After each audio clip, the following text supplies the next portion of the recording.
Glória a Deus pela vida do nosso pastor, né, que aceitou esse desafio. E ele disse: eu vou em frente, deixa comigo que para o adolescente fazer as perguntas, formular essas perguntas, e eu acredito que eu serei mais esclarecedor possível, né, pastor? Eu não falei isso não.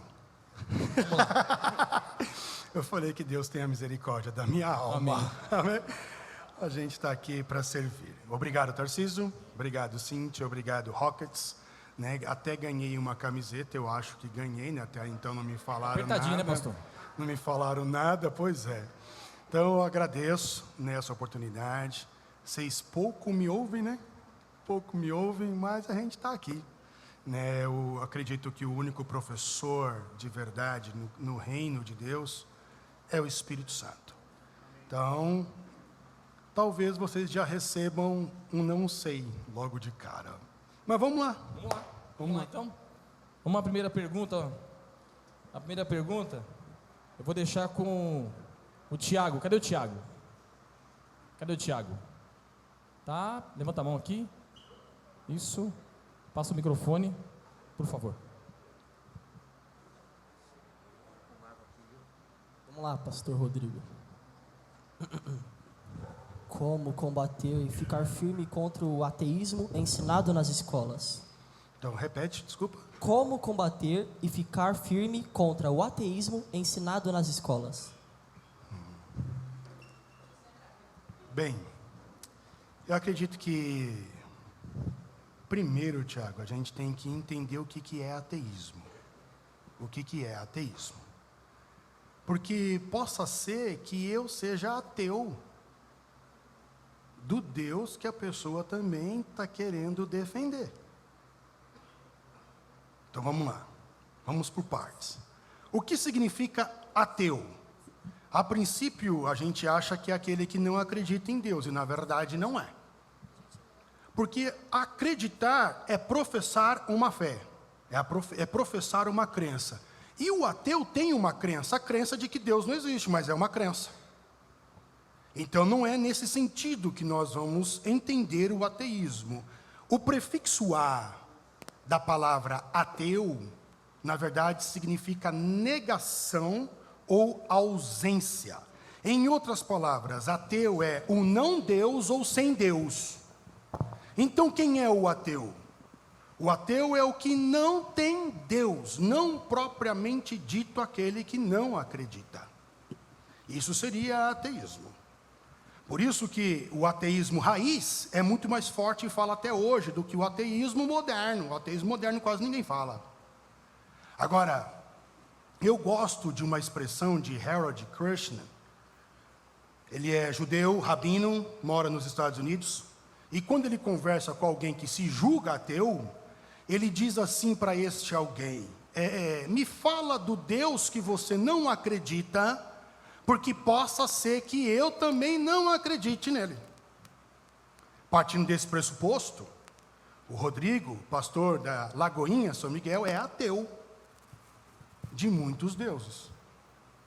Você entende? Então, quando nós falamos do ateísmo, eu sei que você está perguntando sobre o ateísmo em relação ao cristianismo, em relação a Jesus, em relação a Deus. Eu sei que você está perguntando isso.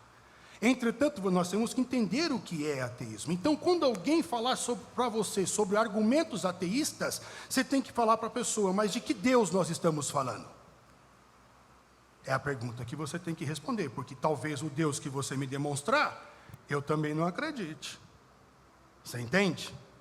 Então, como é que você vai, na verdade, ficar firme, sendo que o ateísmo, de um modo genérico, é pregado nas escolas?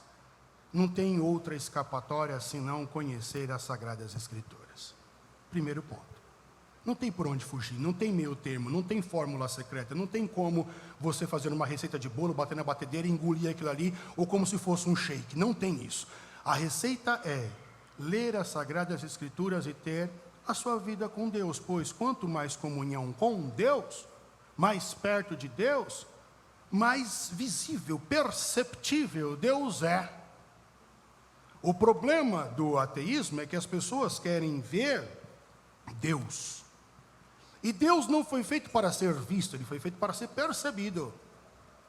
A maneira como Deus aparece no Velho Testamento é devido a um sistema cultural e necessário, é chamado de forma teofânica. Mas Deus foi feito para ser percebido, nós percebemos Deus, não é que Deus foi feito, que Deus ninguém faz Deus, mas nós percebemos Deus, nós vivemos com Deus.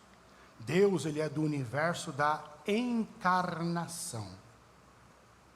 Então Deus não quis ficar lá, e sendo Deus, ele não atrai ninguém. Por isso que Paulo diz que ele atrai as pessoas pela loucura da pregação, da cruz, da encarnação. Jesus, Deus, ele é do universo da encarnação. Por isso ele é o cabeça e tem o corpo. E como percebemos Deus? Percebemos em cada um de nós. Deus, ele é percebido através de nós. Nós somos o corpo de Deus. Então, se você quer manter a sua fé firme, Bíblia, não tem outra escapatória. Amém? Eu acho que é isso aí. É isso aí. Glória a Deus.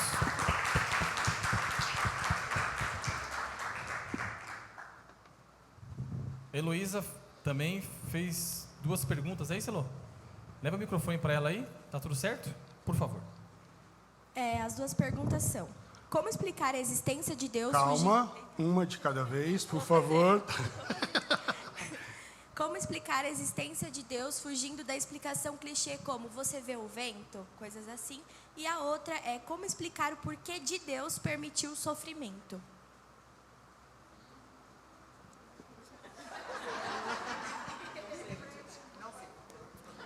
Então, primeiro, filha, a pergunta que eu te falo é: para que explicar Deus? Para que as pessoas acreditem nele também, para espalhar o evangelho. Mas vamos lá. Ok.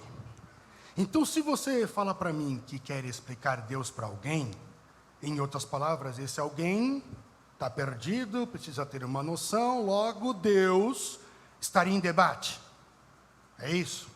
Em outras palavras, Deus então seria um objeto de estudo. Particularmente, eu acho isso uma ofensa. Deus não precisa ser explicado. Como eu falei para o Tiago, ele precisa ser percebido. E a Bíblia diz que todos aqueles que se achegam a Ele têm que ter fé. Se não tem fé, não vai conseguir se achegar, não vai conseguir se relacionar. Então, o primeiro ponto que temos que entender: não precisamos debater Deus, porque debater Deus torna-se uma ofensa. Te digo por quê. Porque, como dizia um professor meu, o finito em demanda do infinito está sempre a uma distância infinita. Vamos entender isso. Finito em demanda, caminhando na direção do infinito Deus, estará sempre a uma distância infinita. Em outras palavras, Deus não cabe na consciência e capacidade humana. Então, tudo o que eu falar de Deus não é Deus. Ele ainda é outro. Karl Barth diz que Deus sempre será o eterno outro. Santo Agostinho disse que se você entendeu, não é Deus. Você entendeu? Compreendeu? Espera aí, ela vai fazer a segunda pergunta que eu já não lembro mais qual é. Deixa com ela aí, deixa com ela. Você entendeu? Não é Deus.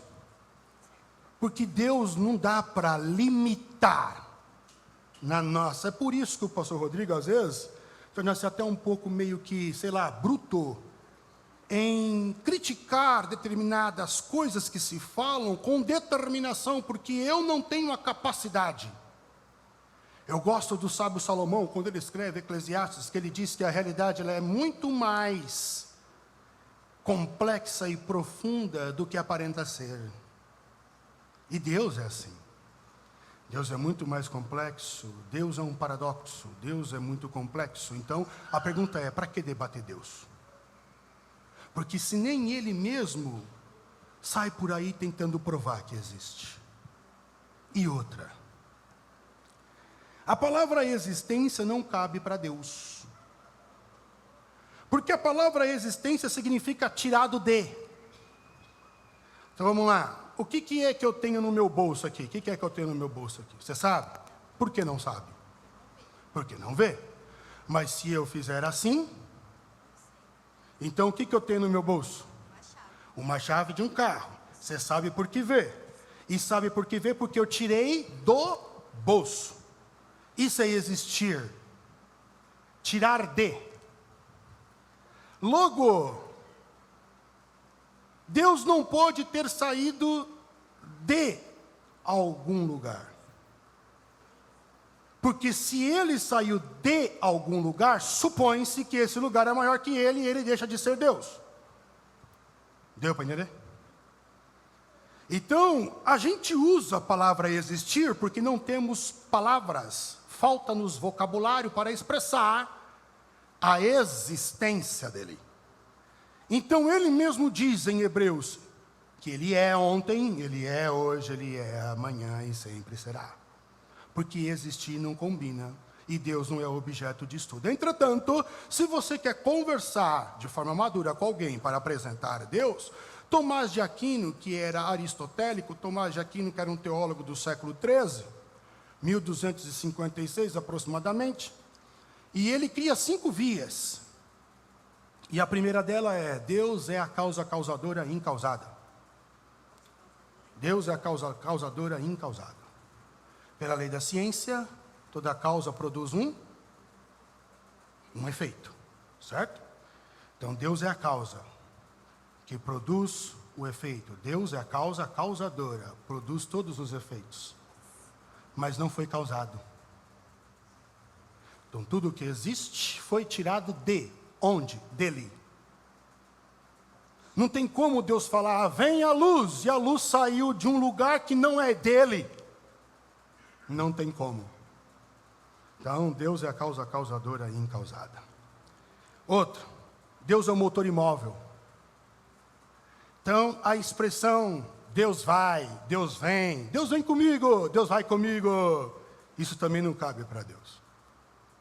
Que a mão de Deus esteja estendida, que o braço de Deus não esteja encolhido, que o ouvido de Deus não esteja gravado. Estas expressões são expressões antropopáticas e antropomórficas. Antropos seria sentimentos do homem, e antropomorfismo, modelos, modos de homens atribuídos a Deus.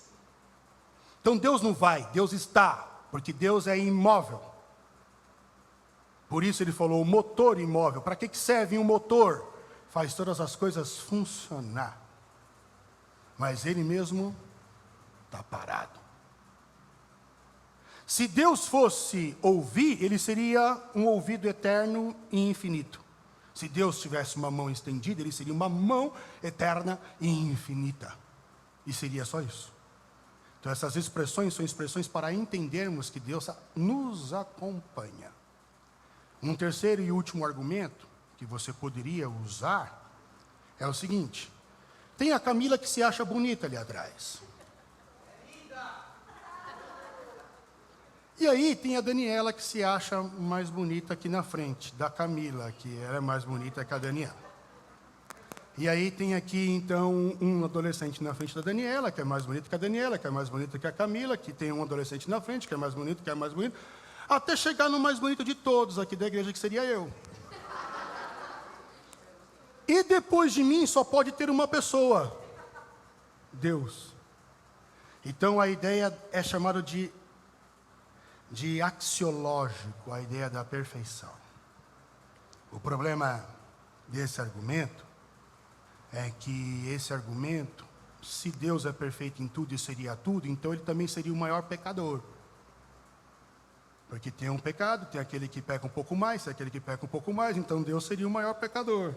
Então esse argumento, infelizmente, ele cai nisso. Mas a ideia da perfeição, Deus é perfeito. Tá? Então, eu acho que a primeira resposta, primeiro, você não debate Deus, que Deus não é objeto de estudo. E segundo, você vai demonstrar Deus para as pessoas através da sua atitude, porque a fé ela é praxis. Você mostra Deus através da prática. É assim que você revela Deus ao mundo.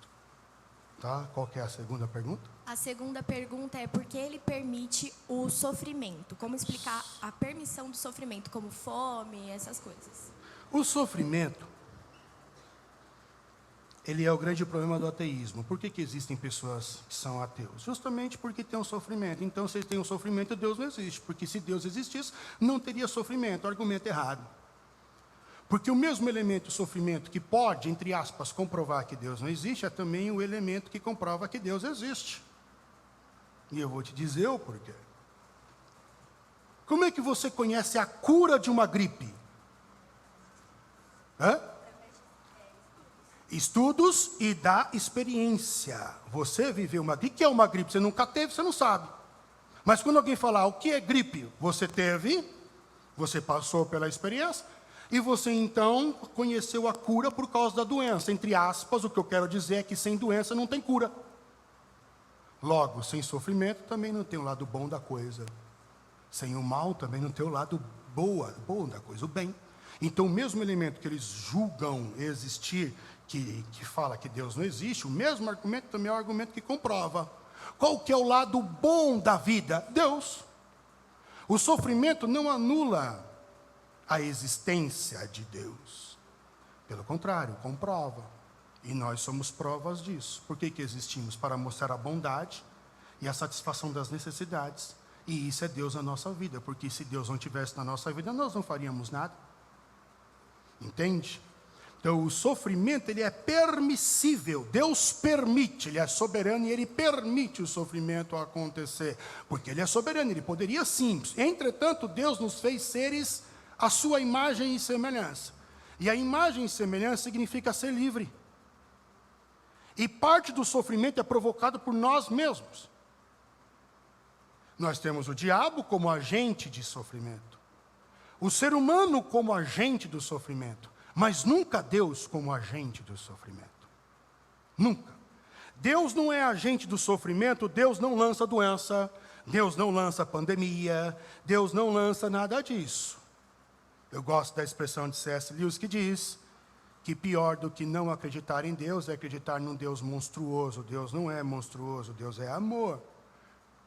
Entretanto, o diabo pode ser um agente. O pecado pode ser um agente. E o homem pode ser um agente do sofrimento.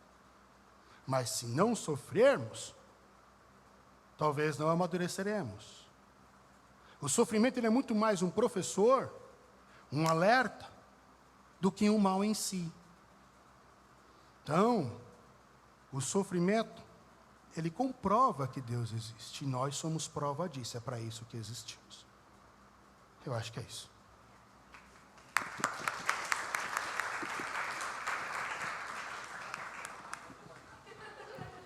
O próximo participante é o André. Cadê o André? O André está ali. André?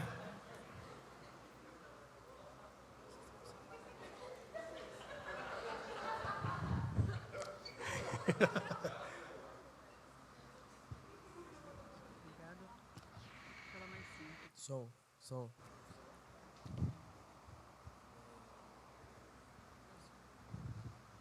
Como pregar o evangelho para pessoas descrentes?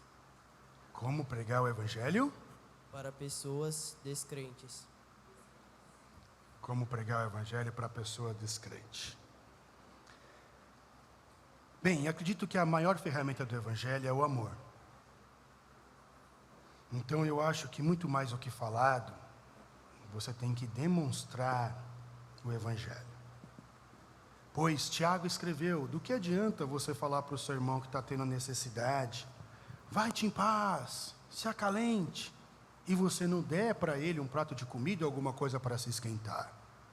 O que seria melhor ter feito nessa situação? Do exemplo de Tiago, que escreveu a epístola. Não seria melhor você ter dado um prato de comida e despedido ele, do que simplesmente ter falado? O problema de nós cristãos é que nós achamos que pregamos o evangelho com palavras, de forma verbal. E isso também é um erro. Um padre franciscano escreveu que devemos pregar o evangelho em todo o tempo. Ele cita Paulo.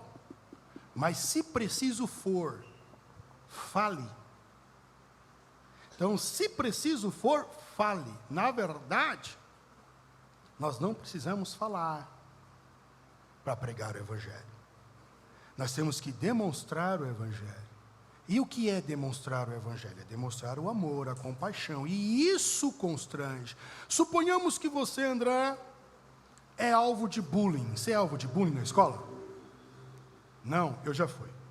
Bastante. Primeiro porque eu me considero preto. Eu me considero negro. E eu já fui. Já fui excluído de grupos. Por causa da cor. Na escola. E fui alvo de bullying por ser crente, porque eu carregava a Bíblia dentro da bolsa. Você carrega a Bíblia? Nem no celular, né? Então tem que carregar. Eu carregava ela fisicamente. Ela impressa dentro da bolsa.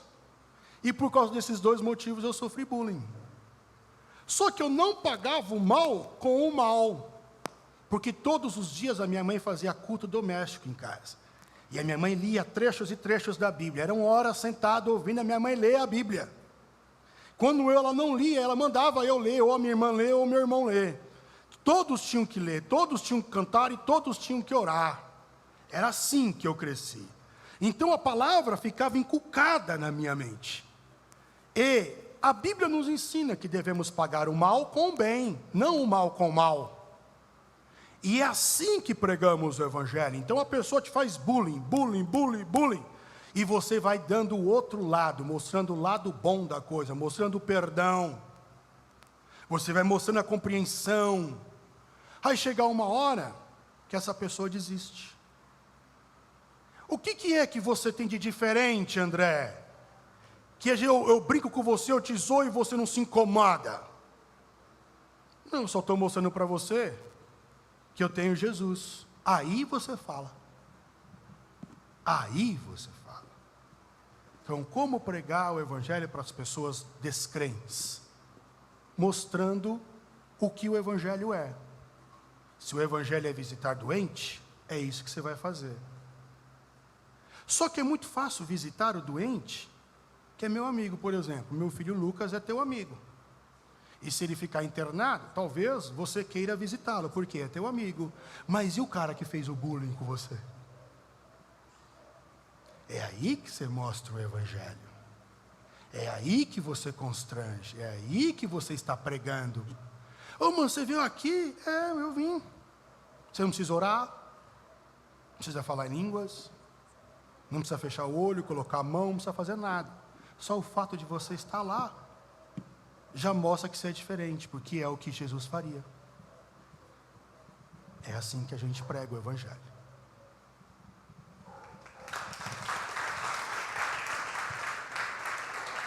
Yasmin.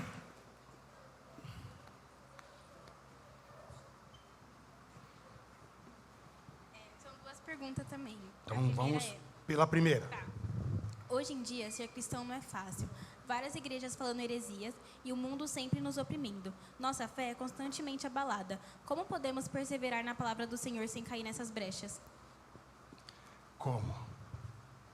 Bem, eu acho que a resposta que eu dei para o Tiago cabe aqui também no sentido de ler a Bíblia. E repito o que eu acabei de falar para o André, na questão de conhecer, de fazer o culto, ler a Bíblia. Porque eu vivi 10 anos da minha vida jogando basquete. Eu joguei alguns clubes em São Paulo. E tudo me foi oferecido. Tudo que você possa imaginar me foi oferecido. Eu nasci num lar cristão. Só que eu aceitei a Jesus quando eu ainda era criança, em uma escola bíblica de férias. Que foi feito o convite para as crianças, e eu fui lá na frente, mesmo nascendo num lar cristão, e mesmo meu avô sendo pastor. Eu não sei se vocês conhecem, mas aqui atrás tem a Sembira, que tem uma igreja da Bica d'Água. Aquele terreno meu avô comprou, meu avô construiu aquela igreja. Aquela igreja, Daniela e eu casamos. Ali eu comecei meu ministério. E foi meu avô que iniciou aquela igreja. Então, eu nasci num lar cristão. Entretanto, no mundo que eu vivia, de jogar basquete, viajando e andando com um clube para cima e para baixo, me foi oferecido tudo que você possa imaginar.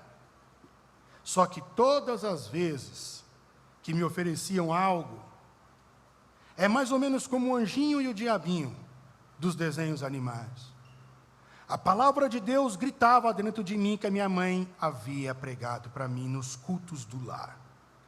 Por isso que culto no lar é muito importante. Por mais que eu não lesse, eu não tinha vontade de ler, e para mim era chato ficar ouvindo a minha mãe, mas todas as vezes que me era oferecida, a palavra de Deus gritava dentro de mim para eu não fazer aquilo. E assim eu me mantive firme em fé até hoje. Até hoje. Eu nunca me desviei e nunca senti vontade de deixar Jesus. De deixar a igreja assim. Várias vezes. É esse tipo de igreja que a gente conhece. Sistema de igreja. Quando eu falo esse tipo de igreja, é sistema. Mas Jesus não. Até hoje, pode perguntar para minha esposa. Eu leio a minha Bíblia, eu leio meus livros, eu acordo mais cedo, do jeito que a minha mãe me ensinou. A minha Bíblia é riscada do jeito que a minha mãe me ensinou. Então, como a gente se mantém vivo, ativo em fé? Através da leitura da Bíblia, de um relacionamento com a palavra de Deus. Ela é viva. Então, toda vez que o diabo vir com setas, toda vez que o diabo vir com indagações, com tristeza e tantas outras artimanhas, a palavra de Deus ela vai gritar dentro de você e você vai se manter firme. O Espírito Santo vai te fazer lembrar dos versículos, de tudo que você está lendo, aprendendo, ele vai te fazer lembrar, pois a Bíblia diz que o Espírito Santo nos faz lembrar, só que ele só vai fazer lembrar aquilo que você leu, que você estudou, que você ouviu. Então, se nós não ouvimos, não lemos a palavra do Senhor, do que você vai lembrar lá na frente quando o diabo tentar te dar um rodo? Não tem. Então, você tem que ler, você tem que estudar, tem que aprender. Não entendeu o versículo? Faz um asterisco. Aí chega no Tarcísio, não entendi isso aqui. O que quer dizer? É para isso que ele está aqui. Ele é pastor, não é só líder de um departamento, ele é pastor. Pastor dessa igreja, teu pastor. Se ele também não entender, pode chegar em outros pastores, em mim, não entendemos, vamos orar para que Deus nos esclareça. Chama o Espírito Santo, porque ele é o autor da Bíblia. E se ele é o autor, ele traduz o que ele escreveu. Chame ele, me ajude, Espírito Santo, abra minha mente, meu entendimento para compreender o que o Senhor escreveu aqui. Só assim, não tem outra saída, não tem outra fórmula. Eu conheço pessoas que deixaram a faculdade, trancaram a faculdade, porque tiveram choque de fé.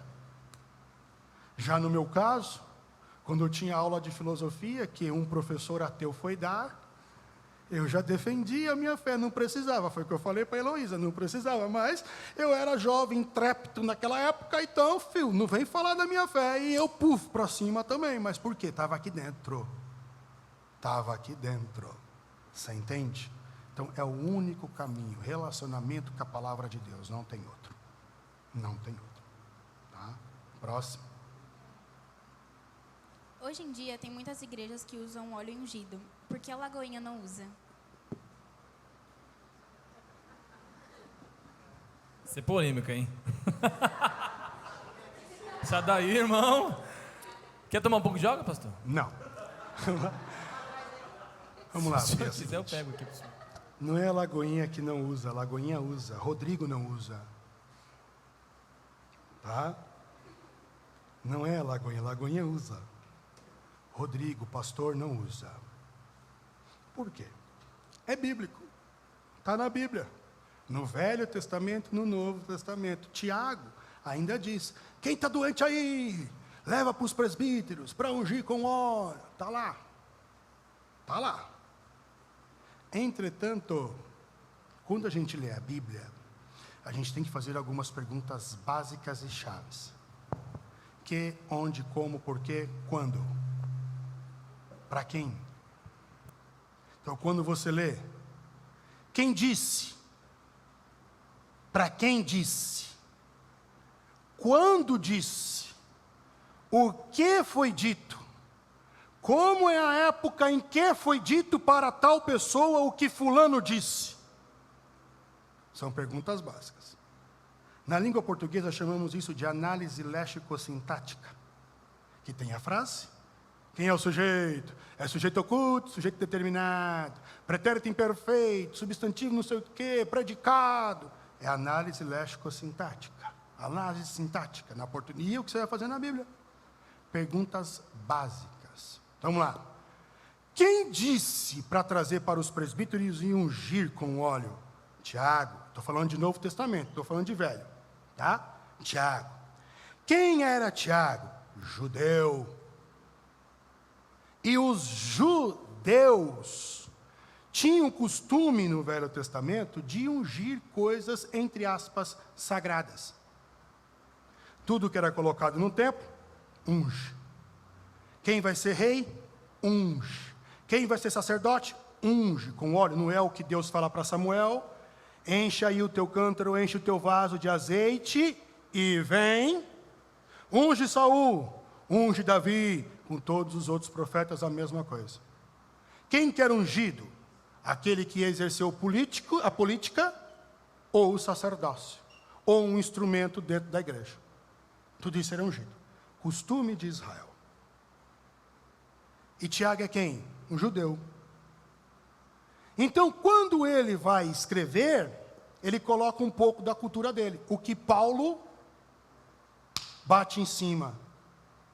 Paulo diz que não precisa.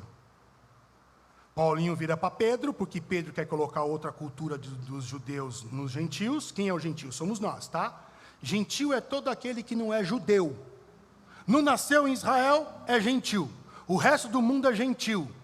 Judeu, só quem nasce em Israel. Então, o Paulo vê o Pedro, e o Pedro acha que agora que os gentios aceitaram Jesus como Salvador, Pedro acha que todos os gentios homens têm que fazer a circuncisão. E a circuncisão era algo só de Israel. Aí Paulo fica doido, você está louco? Isso é cultura de Israel. Deus não quer que coloquemos cultura de Israel, porque Jesus não veio trazer judaísmo. Jesus veio trazer o evangelho do amor. Vou te dar um outro exemplo. Suponhamos que essa xícara esteja suja. Então eu coloco a água, e a água está limpa. Certo? Quando eu coloco a água limpa nessa xícara suja, o que fica? Como é que fica a água? É isso aí. Se eu fizer assim agora, a água vai cair suja e não mais limpa, correto? A xícara é Tiago, que tem coisas impregnadas nele. Então o Espírito Santo vem e coloca a água pura no homem de Deus inspirado, e esse homem de Deus inspirado tem cultura. Então ele coloca a cultura. Agora eu te pergunto, Yasmin, você acha que alguém vai ser curado com óleo ou no nome de Jesus? O que Jesus falou? No meu nome vocês vão curar enfermos. Algumas pessoas já me trouxeram, pastor, eu queria que você orasse, mas eu vi que lá no púlpito da Lagoinha não tem óleo. Eu trouxe o óleo ungido para o senhor orar, eu até comprei para o senhor orar por mim. Eu falei, irmão, você pode levar e fritar o ovo. Eu não vou usar isso aí não. Porque para mim isso é uma ofensa também. Se Deus é todo poderoso, o sangue de Jesus tem todo o poder, e o nome dele tem poder, para que óleo? Então quando o Tiago coloca, ele coloca a cultura, por isso que eu falei. Que, onde, como, porquê, para quem, são perguntas básicas que a gente tem que fazer. Certo? Então, o Rodrigo não adotou isso, como não adotou campanha, porque isso é coisa de judeu. Quem faz campanha é judeu. Eu fico abismado, brasileiro, fazer campanha. Que é judeu que dá 7 voltas, que dá 7 mergulhos. É judeu. Não é a gente. Isso tudo é judaísmo. E Jesus não trouxe religião. Jesus trouxe o amor. Tá? Pastor, só pegando até o fato da pergunta da Yasmin, quando fala em questão do óleo, está falando diretamente ao azeite, né? E aí, quando nós entramos naquela parábola das 10 virgens, que fala que havia 10 virgens, que 5 eram prudentes e 5 imprudentes. Que quando o noivo aparece, essas 5 prudentes, elas entram pela porta, porque elas haviam colocado azeite, tinha na sua reserva ali. Sim. E as outras 5 não tinham azeite, elas não portavam azeite. Isso seria a presença do Espírito Santo? É isso aí. Rebatendo essa pergunta a respeito do que? Acredito eu também, que naquela época eles usavam o óleo para, não só para ungir, que nem o senhor disse, mas também para curar os enfermos. Sim. Porque o óleo também tinha essa propriedade. Sim. Então, voltando a essa pergunta sobre a questão do Espírito Santo, o óleo representa, nessa parábola, o Espírito Santo. É isso aí. Por isso que não há mais necessidade. É isso aí. Vamos lá. Você mesmo mencionou na sua pergunta o óleo ungido, não foi? O que significa ungir? Você sabe? Ungir é umedecer. Veja como é contraditório. Óleo ungido. Como é que se umedece algo que já é úmido? Você entende? Então, neste caso, o que o Tarcísio falou e finalizando, de fato, a unção que nós temos é a do Espírito Santo. Nós estamos encharcados do Espírito Santo. E só precisamos disso, de mais nada. Nós não precisamos de subterfúgios, matéria, para chamar a atenção de Deus. Não precisamos. Tá? Qual que é a segunda? Vamos lá. Próxima pergunta. Ela já fez as duas? Hã? Ela fez as duas já. Já? Fez as duas? Show de bola. Próxima pergunta, essa pergunta é secreta. Essa pergunta eu acredito que seja de uma pessoa que está passando pelo... O coração está batendo forte. Ela está dizendo o seguinte: como ter paciência para esperar o momento certo para um relacionamento?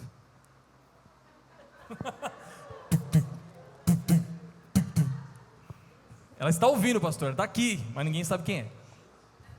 Bem, eu não sei quem fez a pergunta, mas vamos lá. Ó, eu entendo que você tem que sobrepor um pensamento sobre outro pensamento. Veja bem, quando você sofre um trauma, esse trauma ele nunca vai sair da tua mente, nunca vai ficar na tua mente para o resto da vida.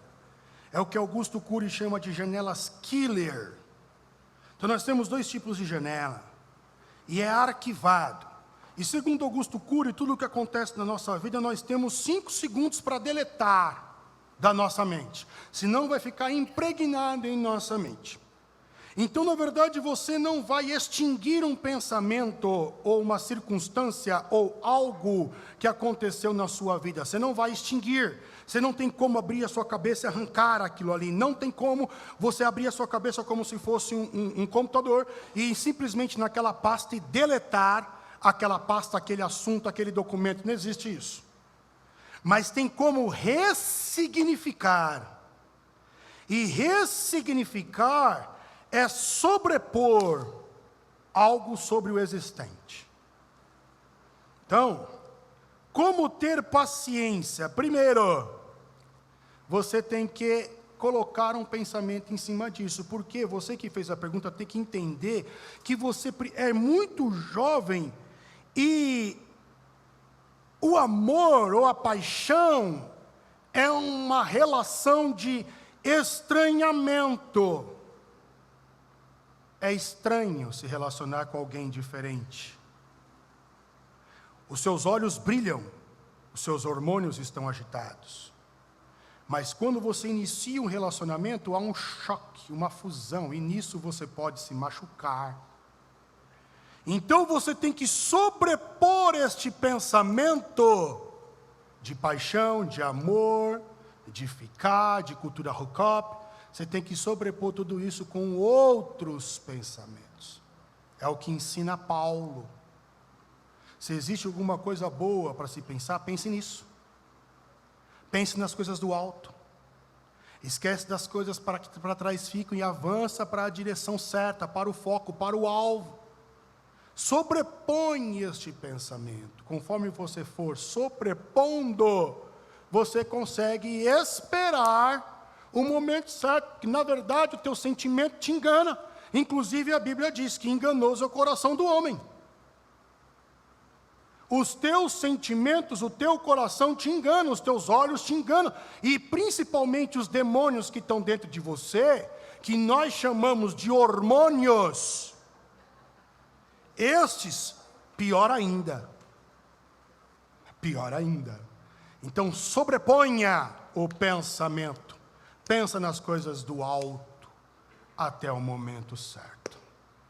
Porque a relação é uma relação de estranhamento. Vai haver uma fusão entre pessoas diferentes. E possa ser que nessa fusão você se machuque.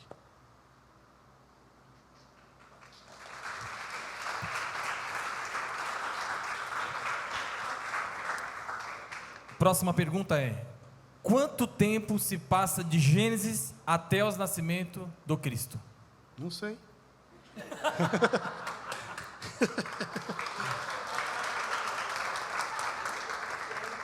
Bem, a gente tem uma estimativa, tá? Uma estimativa. E a estimativa que seria de Gênesis até o nascimento de Jesus, em torno de 4.000 anos. De Jesus até nós, mais 2.000 anos, tá? Mas tudo isso é estimativa. Nós não sabemos ao certo essa datação. Mas acredita-se que tenha se passado 4.000 anos de Gênesis até o nascimento de Jesus. Essa pergunta é bem bacana. Qual a diferença da lei para a graça? Essa pergunta, você vai amar essa pergunta, porque foi do seu primo Paulinho, né, velho? Romanos inteiro fala sobre isso. Vamos lá. A minha oração. O pastor daqui atrás. Estamos encerrando. É a última? É a última. Então vamos lá, irmãos. É o seguinte. A lei não é ruim. A lei é boa. A lei é boa. Por que criamos a lei? Por que criamos a lei? Por que a lei constitucional brasileira? Por que temos leis sociais? Por quê? É isso aí. Quem falou está de parabéns. É para ter ordem. Quando Deus funda Israel como igreja? É o propósito de Deus em Israel fazer uma igreja? Não. O que Deus fala para Abraão é o seguinte: eu farei de ti uma grande nação, não igreja. E a nação precisa de regra. Ela precisa de organização. Ela precisa de uma política, de uma administração, de uma constituição. A diferença da lei de Israel para a lei brasileira é que a lei de Israel ela era chamada de teocrática. O que é teocracia? É a religião e a política sendo uma coisa só. Isso é teocracia. No Brasil, nós não somos assim. O Brasil, ele é um Estado democrático, de direita, se não me foge a memória, e ele é laico. Laico. O que significa ser laico? Rompeu com a religião. A política é uma coisa, a religião é outra. Essa é a Constituição do Brasil. Em Israel não era assim. Política e religião, coisa só. Então a lei, ela mantinha a ordem espiritual e também a ordem social. Paulo disse que a lei, ela serviu de aio em Gálatas. Ou seja, como se fosse uma ponte. A lei apontava para Jesus. Seguia até Jesus. E Jesus encarna a lei, Jesus cumpre a lei todinha. E o próprio Paulo diz: logo se Jesus é o final da lei, e Jesus veio, a lei não precisa mais. É o que disse Paulo. Porque agora nós temos uma outra lei. E Paulo escreve em Gálatas que agora a lei que temos é a lei do Espírito. E a lei do Espírito, segundo o próprio Paulo, onde há o Espírito, há o quê? Liberdade. A graça nos liberta. A lei te obriga. E se você não faz, você é passível de consequência. A graça não te obriga. Entretanto, você tem que fazer. Então, na graça, você pode tudo, mas tudo você não pode. Repito, na graça você pode tudo, mas tudo você não pode, porque Paulo disse que todas as coisas me são lícitas, mas nem todas as coisas me convêm. Então na graça você pode tudo, mas nem tudo você pode. Por quê? Porque tem coisa que não vai convir com o seu comportamento de cristão, como discípulo de Jesus. Tem lugar que não condiz. Só que você não é obrigado a deixar aquilo. Você deixou de ato voluntário. Essa é a diferença da lei e da graça. A lei te obriga, e se não fizer, você morre apedrejado, você é excomungado, você é excluído. Isso é lei. A graça, ela aponta para você que isso não é bom. Então você, por voluntariedade, liberdade, opta por não fazer. Essa é a liberdade. Eu posso fazer, mas não quero fazer. E por que não quero fazer? Porque não tem nada a ver com Jesus. Não tem cor de Jesus, não tem cheiro de Jesus, não parece com Jesus, nada a ver com Jesus. Então eu opto por não fazer. Essa é a diferença da lei e da graça. Eu acho que é isso.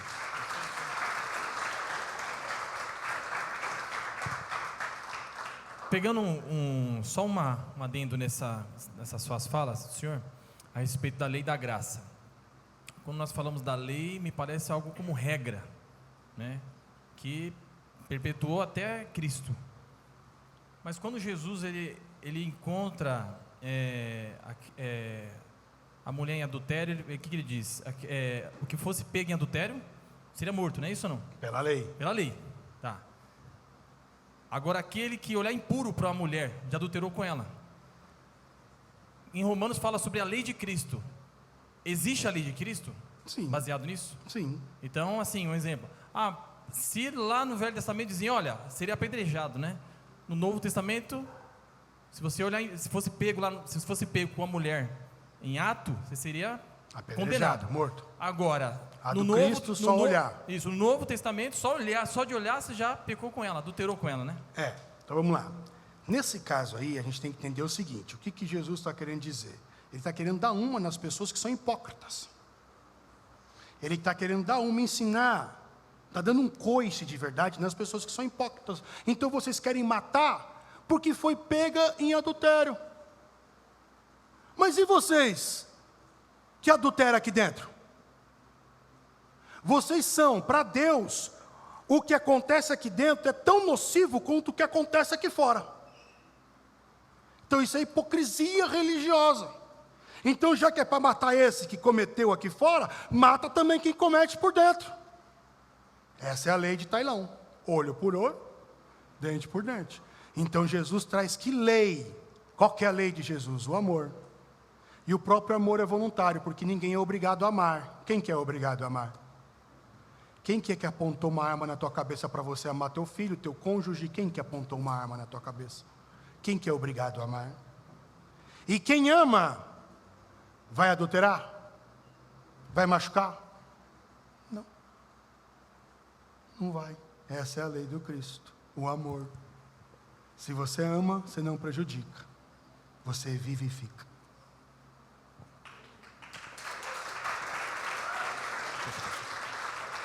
Quer dar as considerações finais, pastor? Considerações finais aí? Para nós? Muito obrigado por tudo. Espero que tenha sido esclarecedor. Se não foi, é isso aí. Não tem o que fazer, já foi. E que Deus abençoe vocês. Obrigado, pastor. Amém. Amém, meus irmãos. Glória a Deus.